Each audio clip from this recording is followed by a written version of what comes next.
The sirens began at 3:47 p.m. on a Tuesday afternoon in Millbrook Heights, their wailing crescendo cutting through the suburban quiet like a scream. Marcus Chen looked up from his wheelchair-accessible desk, where he'd been working on calculus problems, his cerebral palsy making his movements deliberate but precise. Through his bedroom window, he watched as white vans with CDC logos screeched around the corner, their emergency lights painting the maple trees in strobing red and blue. His mother, Dr. Sarah Chen, burst through his door without knocking, her face pale beneath her usually composed exterior. "Marcus, we need to get downstairs now. Something's happening outside." The 17-year-old maneuvered his motorized wheelchair with practiced ease, following his mother down the hallway. "Mom, what's going on? Those look like hazmat teams." Sarah's hands trembled as she pulled back the living room curtains. Men in full protective suits were setting up a perimeter around their house, their movements urgent and methodical. A loudspeaker crackled to life from somewhere in the street. "Attention residents of Millbrook Heights. This area is under immediate quarantine by order of the Centers for Disease Control. Return to your homes and remain indoors until further notice. This is not a drill." Marcus felt ice form in his stomach. Quarantine for what? His mother's phone rang, shrill and insistent. She answered with shaking fingers. "Hello, yes. This is Dr. Chen. What I don't understand. My son doesn't have any—" "No. That's impossible. We haven't been anywhere near a laboratory." The conversation continued in fragments that made no sense. Words like bioterrorism and deadly pathogen and level 4 containment floated through the air like poison. Marcus watched his mother's face crumble as she listened. "Someone reported that Marcus is carrying a weaponized virus," Sarah whispered after hanging up. "They said he's been exposed to something at school and that he's spreading it intentionally." The absurdity of it would have been laughable, if not for the hazmat suits now surrounding their house. Marcus had been born with cerebral palsy, spent most of his 17 years fighting for basic accommodations at school, and his biggest crime was occasionally forgetting to charge his communication device. The idea that he was some kind of biological terrorist was so ridiculous it felt like a fever dream. "Who would say something like that?" Marcus asked, his speech careful and measured as always. Sarah's face hardened with sudden understanding. Karen Morrison. 3 hours earlier, Karen Morrison had been having what she considered a perfectly reasonable conversation with the school principal about why her daughter Madison shouldn't have to share a classroom with that disabled boy. Karen stood in the administrative office, her blonde hair perfectly styled despite the September heat, her designer purse clutched in manicured hands. "Principal Rodriguez, I've been very patient about the situation, but Madison is struggling academically because she's distracted by the special accommodations, the constant interruptions, the aide coming in and out, that wheelchair blocking the aisle. It's not fair to the normal children." Principal Rodriguez, a woman who had dealt with Karen Morrison's complaints for 3 years running, maintained her professional demeanor with visible effort. "Mrs. Morrison, Marcus is one of our brightest students. He's in advanced placement classes because he's gifted, not because of his disability. The accommodations are required by law, and they don't disrupt other students' learning." Karen's voice rose an octave. "Don't lecture me about the law. I know my rights as a parent. That boy is taking resources away from children who deserve them. Madison could get into an Ivy League school if she wasn't held back by having to accommodate the handicapped." The principal's jaw tightened. "Mrs. Morrison, I'm going to ask you to reconsider your language. Marcus has every right to be in that classroom. And frankly, His grades suggest he's helping other students more than hindering them. But Karen was beyond reasoning. She'd spent months watching Marcus Chen excel in classes where her own daughter struggled, watching teachers praise his insights and creativity, while Madison received gentle corrections on basic concepts. It wasn't fair. It wasn't right. Someone like that shouldn't be allowed to succeed where her perfect daughter faced challenges.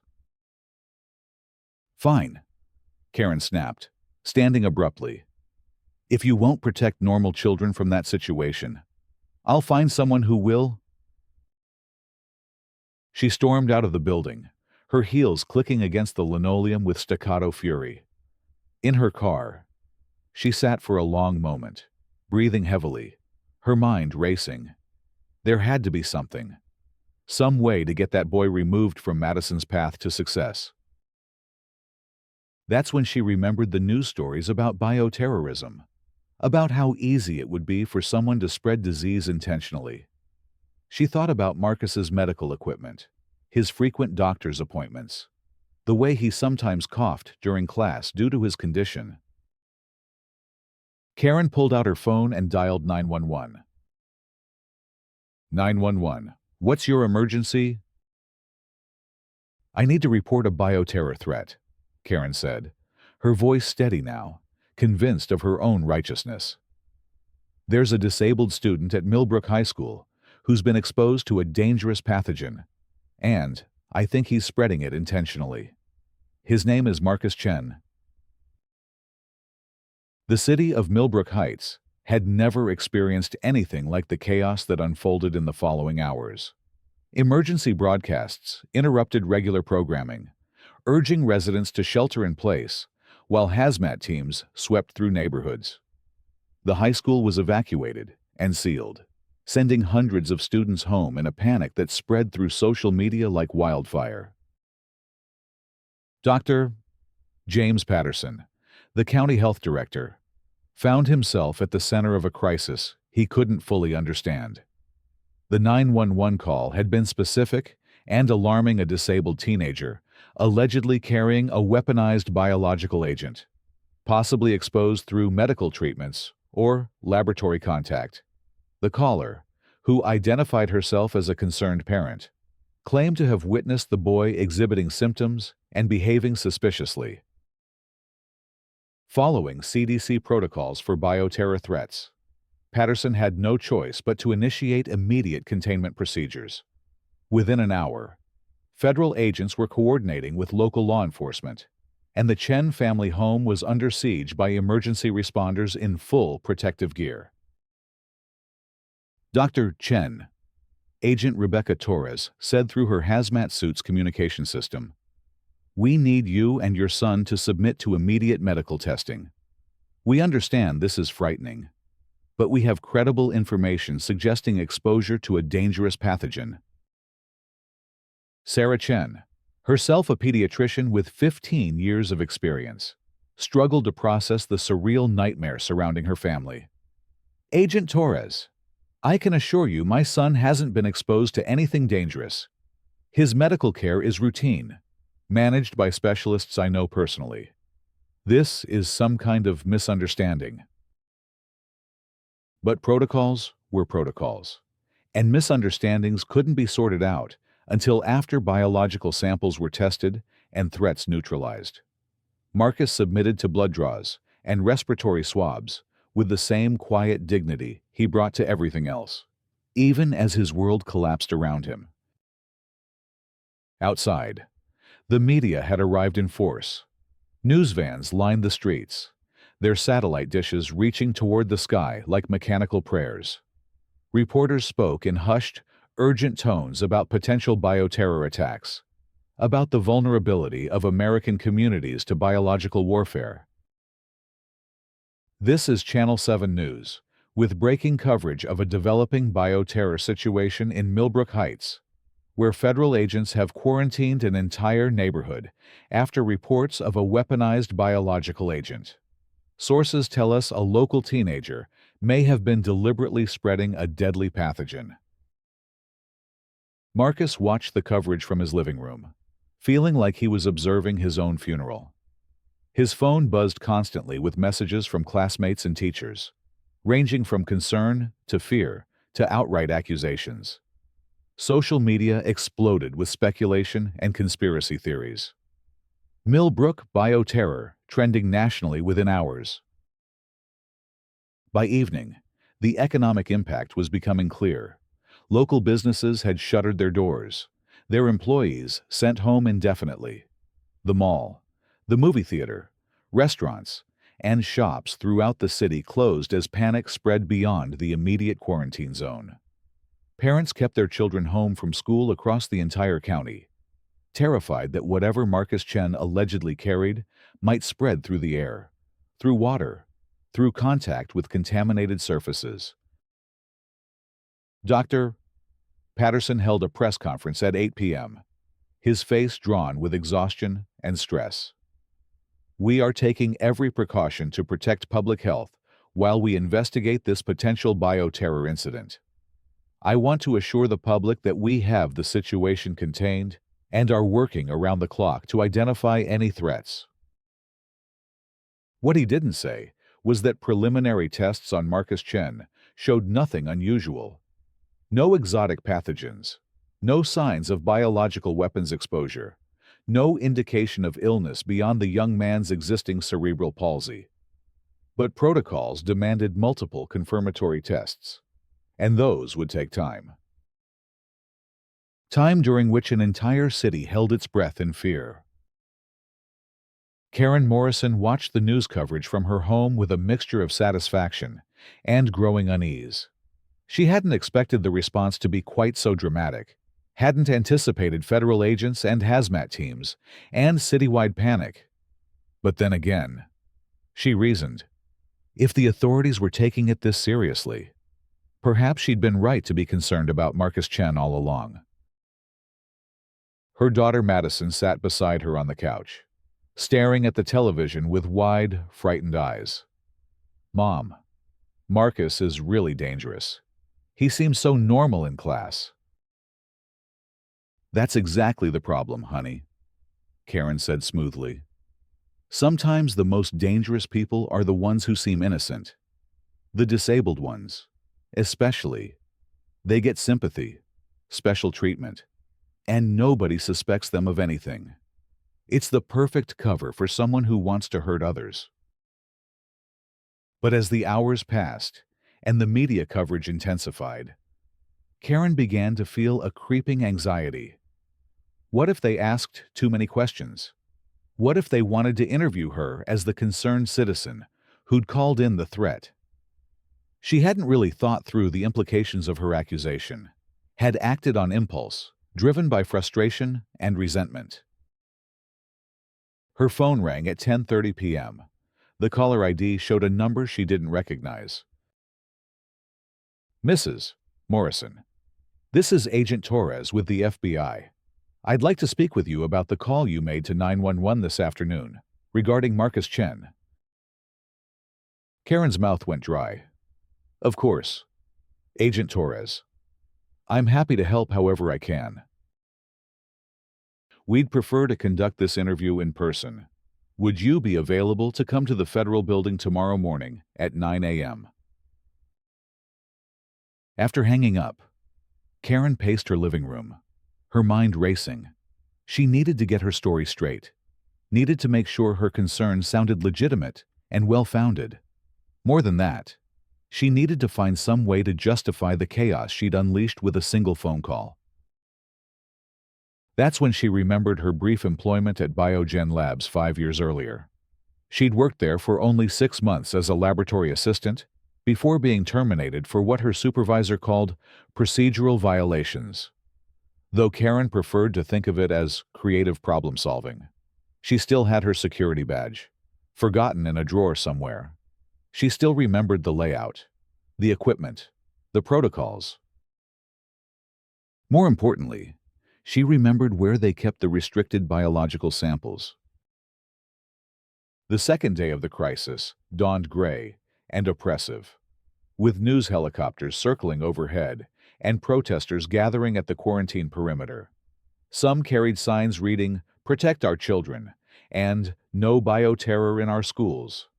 Others held banners demanding due process and condemning discrimination against disabled individuals. Marcus hadn't slept. Despite his mother's attempts to maintain normalcy, how could he sleep when the world outside believed he was a biological weapon, when his very existence was being treated as a threat to public safety? "The test results should be back today," his mother said, trying to inject optimism into her voice. "Once they see there's nothing wrong, this whole nightmare will be over."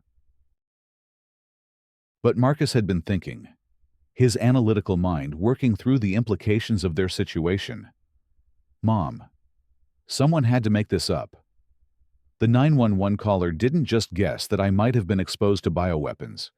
They had to provide specific details, specific claims that would trigger this kind of response." Sarah paused in her coffee preparation, her hands stilling on the mug. "What are you saying?" "I'm saying someone planned this. Someone wanted me to look like a bioterror threat.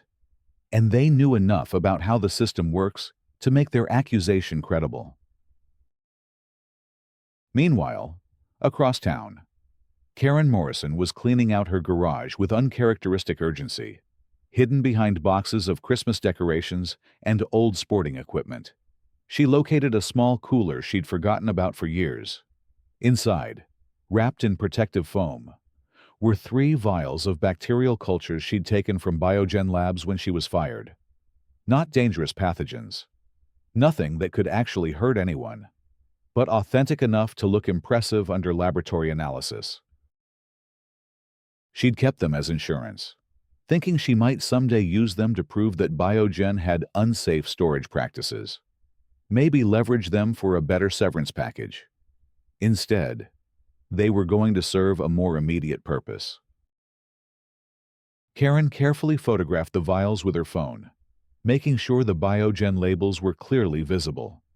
Then she created a new email account using Marcus Chen's name and began crafting a message to herself, backdating it to 3 days earlier. "Dear Mrs. Morrison," she typed, "I know you don't like having me in Madison's class, but you should know that I have access to biological materials that could solve both our problems. If you keep complaining about me, I might have to use them. Marcus." It wasn't sophisticated, but it didn't need to be. It just needed to provide cover for her 911 call, evidence that Marcus Chen had been making threats and had access to dangerous materials. But as Karen prepared for her FBI interview, she failed to notice the security camera her neighbor had installed the previous month. Its lens pointed directly at her driveway. She didn't see it recording as she carried the cooler to her car, or as she drove to a remote part of Millbrook Park to hide the vials where investigators might eventually discover them. Dr. Elena Vasquez, the CDC's lead investigator on the case, reviewed the preliminary test results with growing confusion.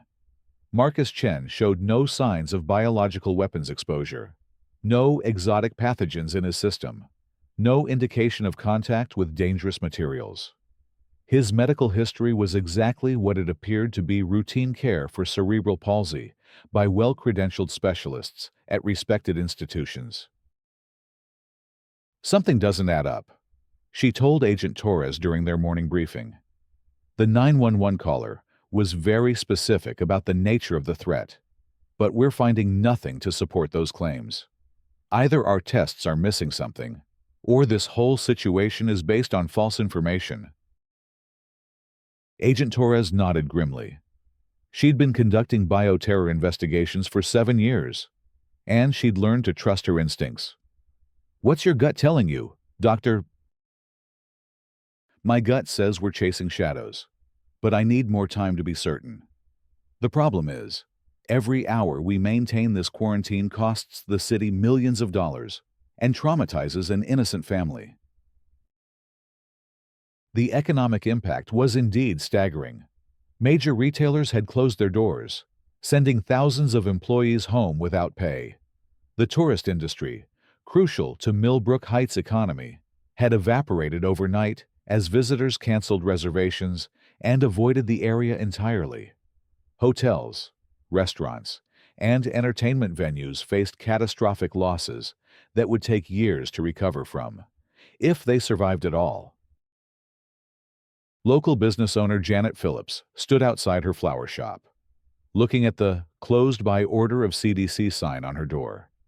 She'd built the business over 15 years, serving the community through weddings, funerals, celebrations, and quiet, everyday moments of beauty.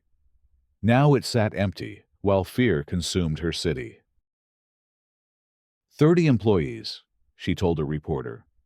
30 people who depend on this shop to feed their families. And they're all sitting at home wondering if they'll have jobs next week. All because someone made a phone call. The human cost extended far beyond economics. Elderly residents with compromised immune systems lived in terror, afraid to venture outside their homes even after the immediate quarantine was lifted. Parents struggled to explain to their children why their classmate had suddenly become a monster in the eyes of the community. Mental health professionals reported a surge in anxiety-related calls as the fabric of social trust began to unravel. At the center of it all, Marcus Chen continued to undergo test after test, his quiet dignity intact even as the world around him descended into chaos. He answered investigators' questions with the same careful precision he brought to his calculus homework, never losing patience even when the same questions were asked for the 5th or 6th time.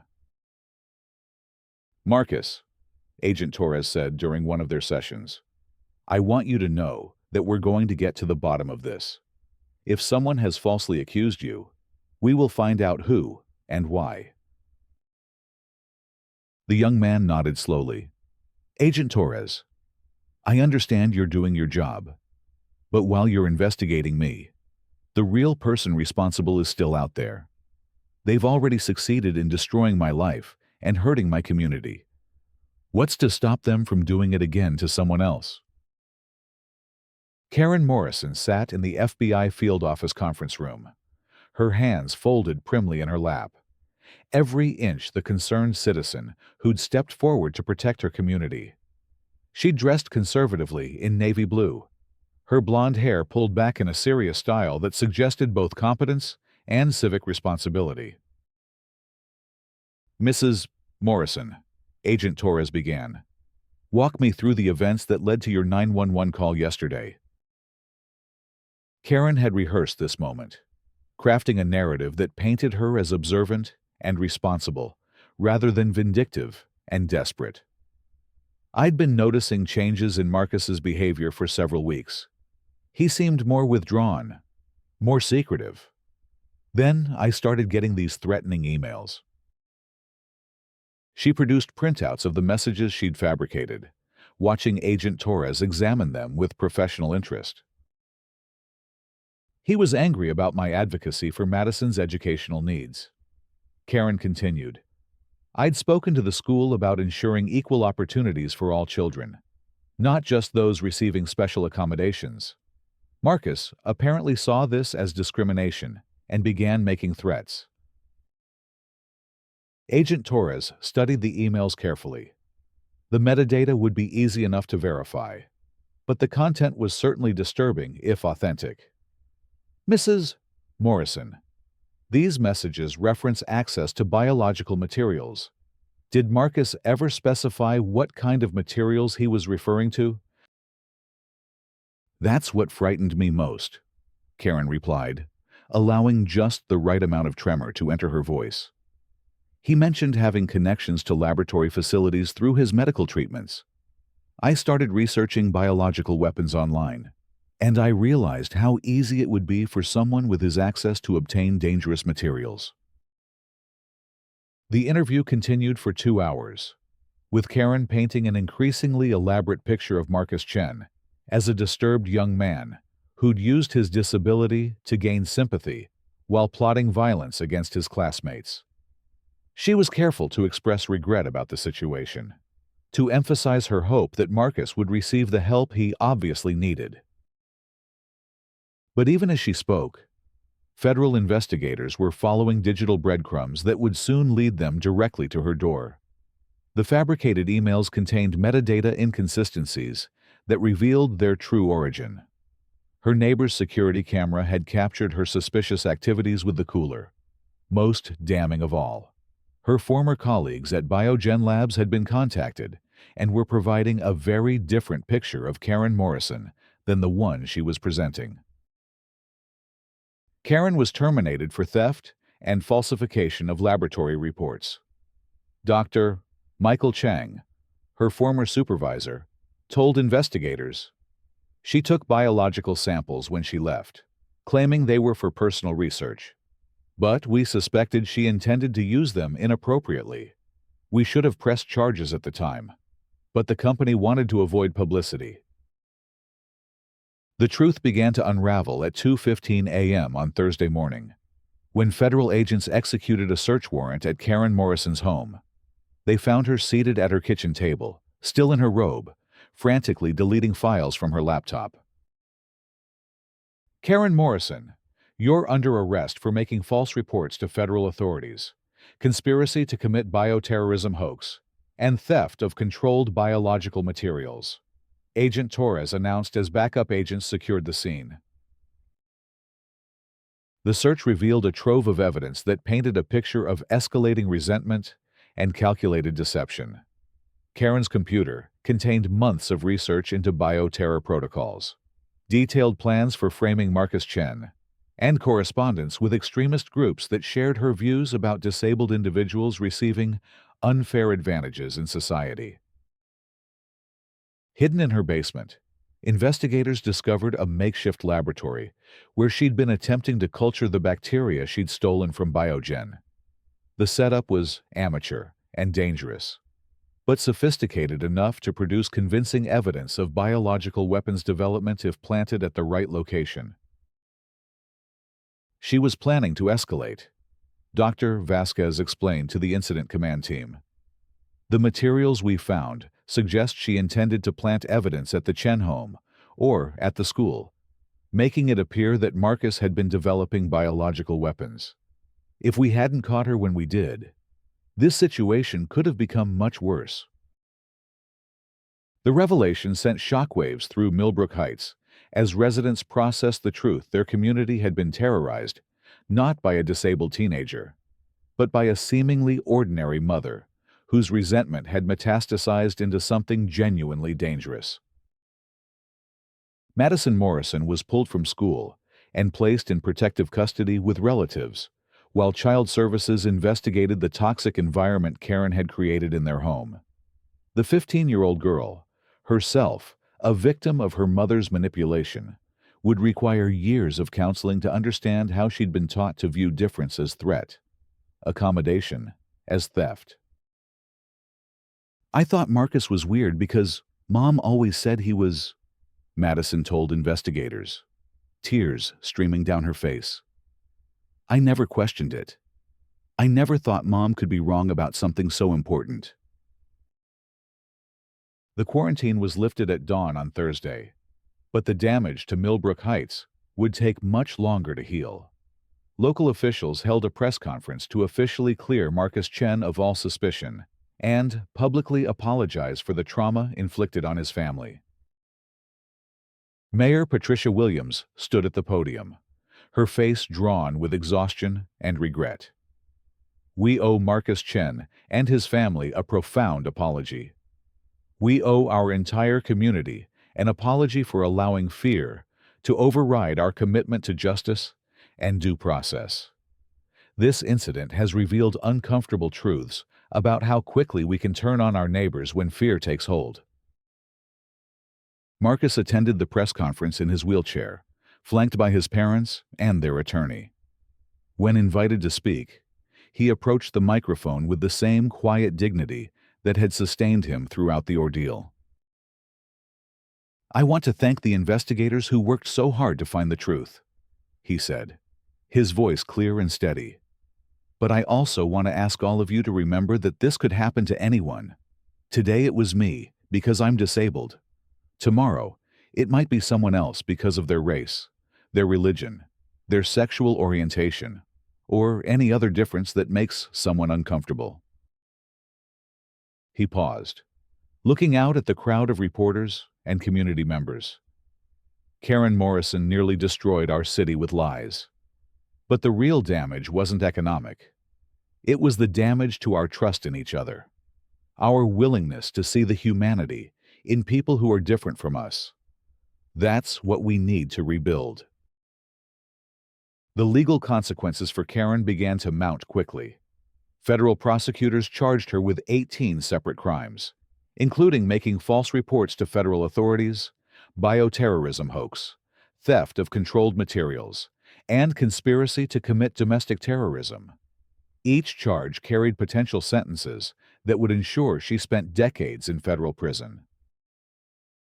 But beyond the criminal charges, the civil lawsuits began almost immediately. The city of Millbrook Heights filed suit seeking billions in damages for economic losses, emergency response costs, and harm to the community's reputation.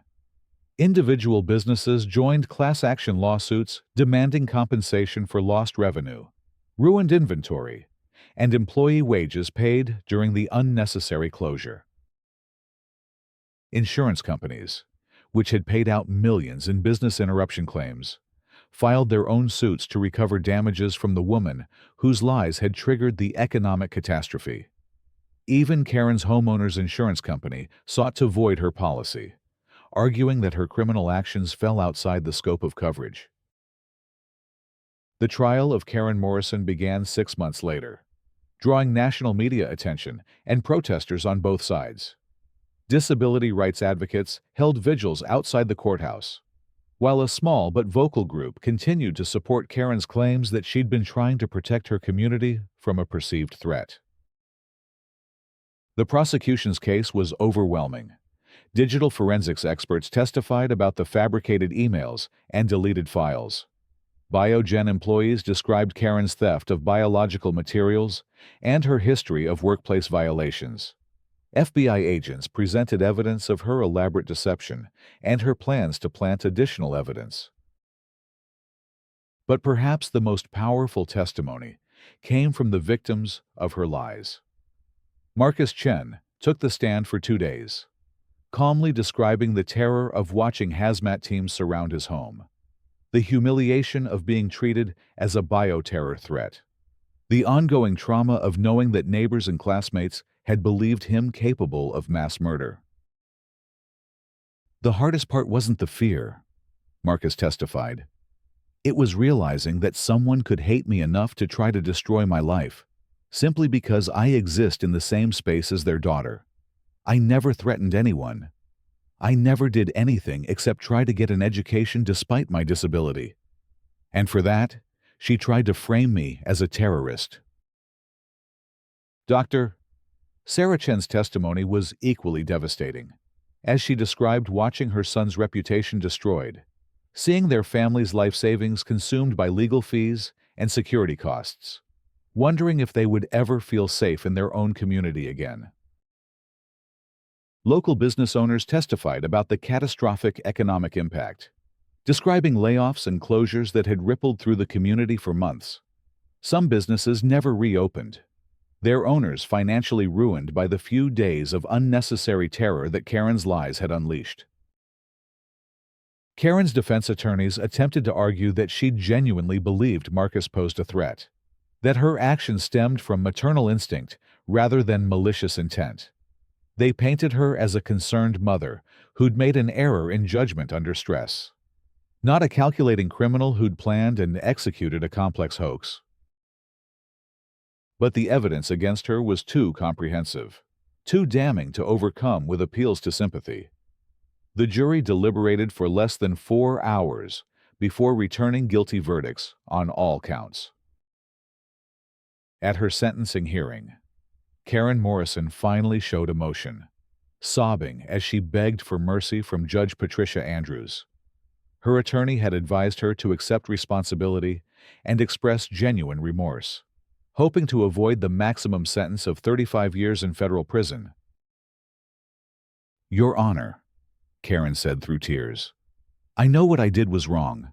I was scared and confused, and I made terrible decisions that hurt innocent people. I never meant for things to go so far. I just wanted my daughter to have the same opportunities as everyone else. But Judge Andrews had heard from dozens of victims during the sentencing phase, and she was unmoved by Karen's 11th-hour expression of regret. "Mrs. Morrison," the judge said, "you didn't make a single mistake in a moment of panic. You planned and executed a deliberate campaign to frame an innocent teenager for bioterrorism. You terrorized an entire community, caused millions of dollars in damage, and shattered the trust that holds civil society together." The judge continued, her voice growing harder with each word. "You targeted Marcus Chen, not because he posed any threat, but because his success in the classroom made you uncomfortable. Your actions revealed a level of cruelty and calculation that demands the maximum penalty under law." Karen Morrison was sentenced to 35 years in federal prison without possibility of parole, followed by 10 years of supervised release. The judge also ordered her to pay full restitution to the city and individual victims, a sum that exceeded $40 million and would ensure she remained financially ruined for whatever remained of her life after prison. As she was led away in shackles, Karen's final words to the court were not apologies to her victims, but complaints about the unfairness of her sentence and her continued belief that she'd been protecting the community from people who don't belong. 2 years after the bioterror hoax that nearly destroyed Millbrook Heights, the community had begun to heal, though scars remained visible to those who knew where to look. The city had implemented new protocols for responding to alleged bioterror threats, including mandatory verification procedures designed to prevent future hoaxes from causing similar chaos. Marcus Chen had graduated as valedictorian of his high school class and was now studying biomedical engineering at MIT. His dream of developing better assistive technologies for people with disabilities unchanged by the trauma he'd endured. He'd used his settlement money from the lawsuits to establish a foundation providing legal defense funds for disabled individuals facing discrimination. "Karen Morrison tried to turn my disability into a weapon against me," Marcus said during a speech at the foundation's first annual fundraiser. "Instead, she taught me that our differences aren't weaknesses to be hidden or threats to be contained. They're strengths that make our communities more resilient, more creative, more human." Dr. Sarah Chen had returned to her pediatric practice, though she now volunteered with organizations supporting families affected by hate crimes and false accusations. The experience had changed her perspective on the fragility of social bonds and the importance of standing up for vulnerable community members before crisis strikes. Madison Morrison, now 18 and estranged from her imprisoned mother, had enrolled at Millbrook Community College under her father's surname. She was studying social work, hoping to understand and combat the prejudices that had shaped her childhood. She'd never spoken publicly about her mother's crimes, but those who knew her described a young woman working hard to unlearn years of toxic conditioning. The economic recovery had been slower and more painful. Several businesses had never reopened after the quarantine, leaving empty storefronts as reminders of the cost of unchecked fear. The city's tourism industry had required a massive marketing campaign and years of reputation management to recover from its association with bioterrorism, even false bioterrorism. But there were positive changes too. The crisis had strengthened relationships between different community groups, as people who'd been strangers before found themselves working together to rebuild their shared home. Disability advocacy organizations reported increased support and awareness in the wake of Marcus's ordeal. Local schools had implemented new curricula focused on media literacy, critical thinking, and recognizing bias, hoping to prepare the next generation to question claims before accepting them as fact. The programs were often taught by Marcus himself, who returned regularly to speak with students about resilience, truth, and the importance of seeing past surface differences. Most importantly, the community had developed what residents called Marcus's Rule, a commitment to verify extraordinary claims before acting on them, to seek multiple perspectives before making judgments, and to remember that their neighbors deserve the benefit of the doubt until proven otherwise. On a warm spring evening, 3 years after Karen Morrison's sentencing, Marcus Chen sat in his MIT dormitory room, working on a research project that could revolutionize wheelchair design. Through his window, he could see the Charles River reflecting the lights of Cambridge, a scene of beauty and possibility that would have seemed impossible during those dark days when Hazmat teams surrounded his family's home. His phone buzzed with a text from his mother. "Saw the news article about your research grant. Dad and I are so proud. The whole community is proud. You've turned something terrible into something beautiful." Marcus smiled, setting the phone aside to return to his work. Karen Morrison remained in federal prison, her appeals exhausted, her schemes forgotten by all but her victims, and the legal scholars who studied her case as an example of how quickly fear could overwhelm reason. But her legacy wasn't the terror she'd created, or the lies she'd spread. Her legacy was the community that had emerged stronger from her attack. The young man who'd transformed victimization into advocacy. The neighbors who'd learned to see past their differences to the humanity they shared. In trying to destroy one disabled teenager, Karen Morrison had instead created a model for how communities could resist fear, seek truth, and protect their most vulnerable members. It wasn't the legacy she'd intended, but it was the one she'd earned through her cruelty. As Marcus worked late into the night on innovations that would help millions of people with disabilities live more independent lives, he carried with him the knowledge that even the darkest moments could become sources of light for others. The sirens that had once announced his persecution now seemed like distant echoes of a nightmare that had taught him the true meaning of resilience. His story had become more than a cautionary tale about the dangers of false accusations. It had become a testament to the power of truth, the importance of community, and the unstoppable force of human dignity in the face of hatred. The bioterror hoax of Millbrook Heights was over, but its lessons would echo through the community for generations. A reminder that the greatest threats to public safety often come not from the people we fear, but from the fear itself. And in a federal prison cell 3,000 miles away, Karen Morrison sat alone with the consequences of her choices. Her daughter's future brighter without her influence. Her community stronger without her presence. Her victim thriving beyond her ability to harm. Justice, it turned out, wasn't just about punishment. It was about ensuring that those who sought to destroy others through lies and hatred would ultimately fail, their malice transforming into the very strength and unity they'd tried to shatter. The sirens had fallen silent, but the truth continued to resonate, clear and undeniable, across a community that had learned to choose courage over fear, verification over assumption, and compassion over prejudice. In the end, that was Karen Morrison's true legacy, not the chaos she'd created, but the wisdom born from surviving it.